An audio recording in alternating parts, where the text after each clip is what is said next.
I am over the moon to be here. I nearly said back. Never been in the division. We have the MSV Bundesliga, and not only that, we've got a game against one of my former teams.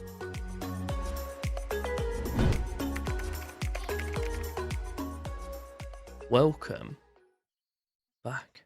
Episode 16 of our Duisburg club build. It is one of my former teams. It's not one that's been on the series. I think I mentioned it on the Victoria part. This is kind of like a similar save that I did with Kaiserslautern 2 or 3 years ago. It was pre-YouTube. It was awfully fun, and it's also where I developed my love for Matthias Areza because we picked him up on a free in the second tier. I don't think we'll do the same again this time, but we're playing them as our first game of the season. I was considering coming back later, but I thought it's our first game and first season in the MSV Bundesliga. It's also Duisburg's first in the league since 2018-19, so 10 years. So it's a momentous occasion for us all. We've still got Victor, which I'm over the moon about. We've got a few other transfers as well that we need to keep an eye on, which is it's handy. But before we jump into any of it, if you could do me the favour of liking, subscribing, show your support on the channel, that would be greatly appreciated. And yeah, get my little name out there. Give me some shares. Tell everyone you know. They'll thoroughly enjoy it. Transfer-wise, we've only lost a few players. Kalidou Diouf and Minton have both gone out on loan. We've sold Marvin Sanaya to Victoria for 36.5k, rising to a potential 40.500 as well. And also we've lost Amelio Kera and Ernest Akpan on frees. We bought in a bunch of boys, all on frees as well. I'm going to fly through them pretty sharpish. Apostolosis Constantinopoulos. I don't think I was a mile off there. He's a handy little Greek centre-back we brought in. 6'2", jumping reach, heading, pretty strong.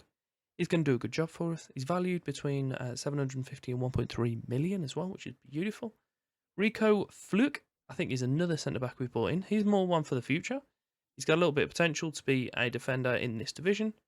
So, it's pretty handy. And it looks like he'll be trained at club as well when that comes through. We've bought Alan Toft, Schaefer, and Rekic back from Gladbach, who are all defenders as well, to play in 3 of those 5 slots, should they all get on the pitch. Along with that, we've brought in Igor Matanovic, who is a striker, more cover, little bit of a chance to rest Tuchel and Solium should needs be, and finishing of 12, he actually knows where the net is, so that's helpful. Who else haven't we covered here? So I'll go for Sydney Reibiger. Really not sure how to pronounce that. But he looks pretty handy for a centre mid as well. Potential to be a Bundesliga one. And currently has got the ability of League 3. He's already 23, so that Bundesliga one I'm not 100% sure on. But 425 to 700k, even if not, he's in on a free. So we'll probably make a little bit of, we'll definitely make a profit on him. But hopefully make quite a little bit of money if he's not brilliant. And the one I'm most looking forward to is a guy whose name I can't even start to pronounce. Runsley Veldhuis is a 6'2", 22-year-old Dutch goalkeeper.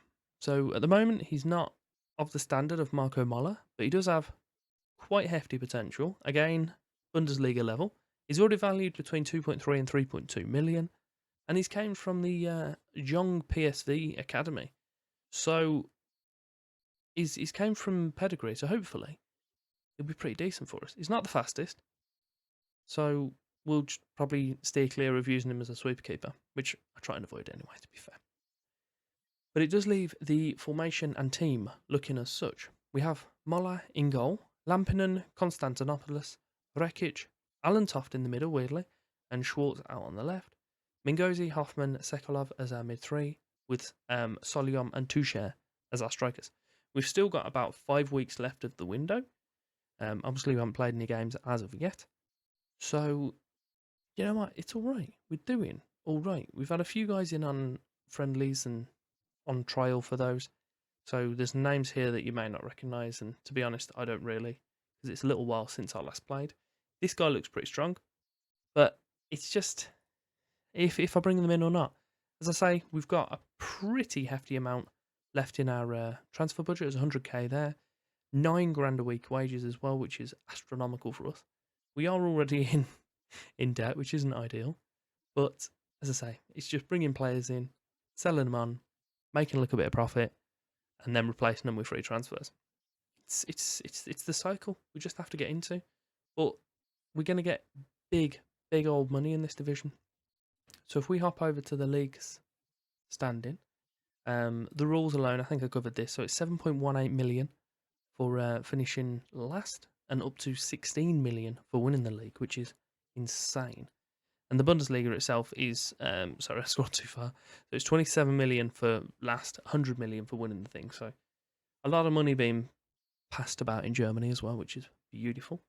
And if we hop onto that for our season preview, we are the weakest team in the league. That's not ideal.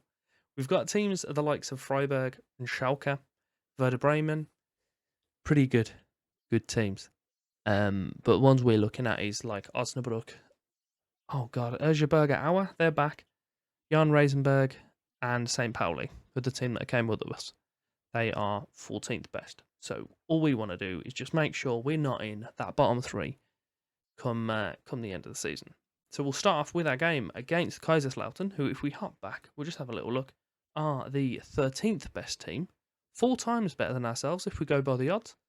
And I've just noticed Freiburg's odds are 91 to 1 on. I've never seen one that high before. That's horrific.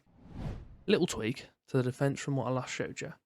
But we've got Konstantinopoulos, Schwartz and Rekic as the back three with Alan Toft out on the left. And Kaiserslautern's ridiculously long name not even fitting on the board. We're getting some nice little graphics coming up, which looks incredibly squashed, but it's cool. We move. We're currently outside the relegation zone. And my aim is to not drop into it at all. Throw-in on the left side. Kaiserslautern work it in towards the area, and Tushy's header goes just wide. Lampinen with a throw-in out on the right for us. Puts it to Solyom towards Sekulov, who had no intention of picking up that ball by the looks of it. Then it's gone out to Konstantinopoulos. He needs a new name, doesn't he? Ref, what you saying? Didn't look like a foul. He's on his radar. Ref's running over. Is he going to his back pocket? No, he's gone to his front pocket, where apparently he keeps the red cards. We are a player to the good. Now what we're going to do is kind of make advantage of it. We've been doing our usual stuff with our 5 at the back. They've had quite a few shots, but not managed to make anything massively challenging from that, which is good. I just keep noticing Schalke in this division, and it's just silly. And they're not even as good as Freiburg, apparently.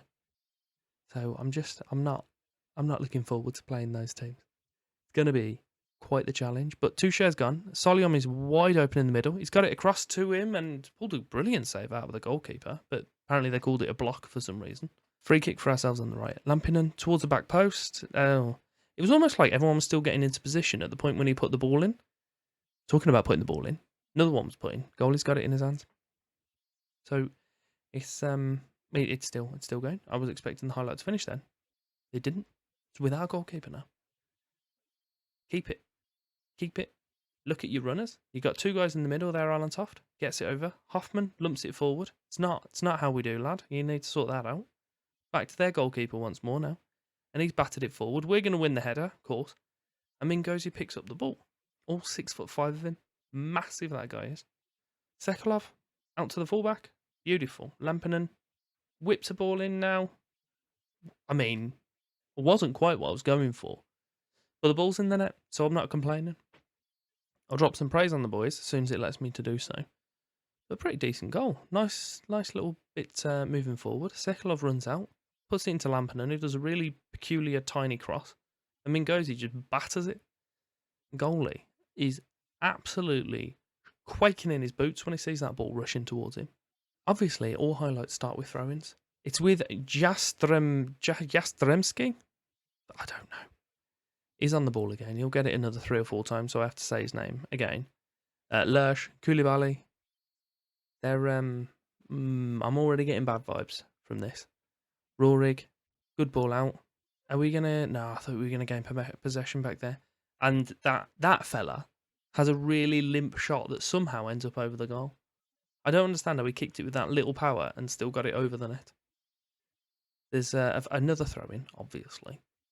Koulibaly this time is on the ball. Everything's on that right side. We'll have a little look. But that's the side where I'm kind of more defensive, because I've dropped our fullbacks instead of being attacking to be support, I believe. I just want to see, obviously, we're on a different calibre of opponent now. If we can take advantage of just bringing them back a little bit further. Tuchel does what he does. And what that is score goals. He's got his first of the campaign for us. 37 minutes in, we're 2-0 to the good against Kaiserslautern. I know it's skewed a little bit by the fact that they decided to get a guy sent off. But, brilliant ball through from Hoffman. Tuchel doesn't faff about in possession. Just pokes it into the corner. The only change I am going to make half time is just bring Lampinen back from being attacking to support. Just to allow for a little bit more cover, because they seem to be attacking a lot down their left-hand side. We've dealt with it quite well at the moment, but it's best to be a little bit more cautious. Lampinen obviously did get forward to the first goal for us, but we seem to have control of the game, so we'll just kind of take advantage of that, shall we? Substitution time. What have we got? And what do we want to do? Aaron Ramsey, you've nominated yourself. Come on then, lad. Gunter Schwartz will bring you in out for Schaefer, should I say. We'll leave Soliam because he's doing all right. Ramsey's on the ball. Moving forward, he's got a guy just out on the left. Uses him. Allentoft. In towards Mingozi. Ramsey. Little pass through. Is he just going to have a pop? No, he's just going to give the ball back to the goalkeeper. It's fair enough. Ramsey's on the ball again. Hoffman. Allentoft out on the left. All the way back into Hoffman now. Nice little short passes. Keep possession. In their third. That's beautiful. Soliam. He's just gone for a pop. Rob, if he was a little bit more fleet-footed, he could have stopped that from going out for a corner, but he didn't. We've seen us win it, so obviously nothing's going to come from it. But Lampinen puts the ball in, and Konstantinopoulos heads over. Throw in. We haven't seen one in seconds. Launched in. Goalie catches it. I can only assume this is a highlight on our side then, or an absolute calamity from my defence. Both are as likely as one another. Rekic puts it forward towards Ramsey.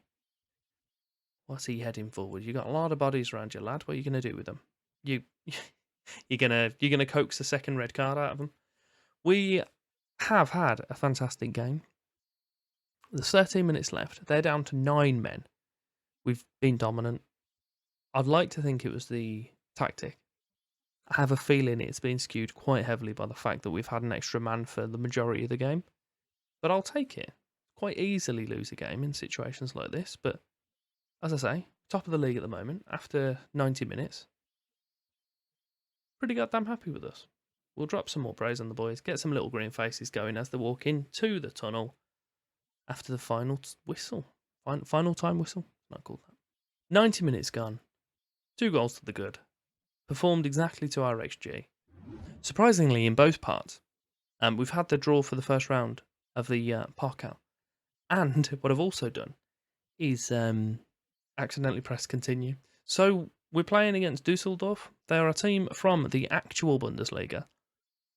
And last season, a mid-table side. So they're pretty strong. They have won the Bundesliga before in 1933. So that was just some information that isn't really relevant to anything. After the first weekend of fixtures, we find ourselves top of the league. So we are going to come back in, only a game's time actually. We're going to come back for the Dusseldorf game as a standalone, and I might even, for like the second half of that episode, just summarise the rest of the window. I realise it's a bit of a jump, and I'm probably going to record them across different days, but I want to do both of those, and I don't think each one is necessary to have an episode, because we'll be about 15 episodes to even complete the season if we go at that rate. But yeah, we'll be back for kind of this sort of area in the next episode. Hopefully it all goes well and we can get past Dusseldorf. But I'm not holding my breath. If you have enjoyed today's episode though, do me the favour of liking and subscribing. It'd be greatly appreciated. There will be some items over here so you can carry on watching as well. And yeah, thank you very much for your time.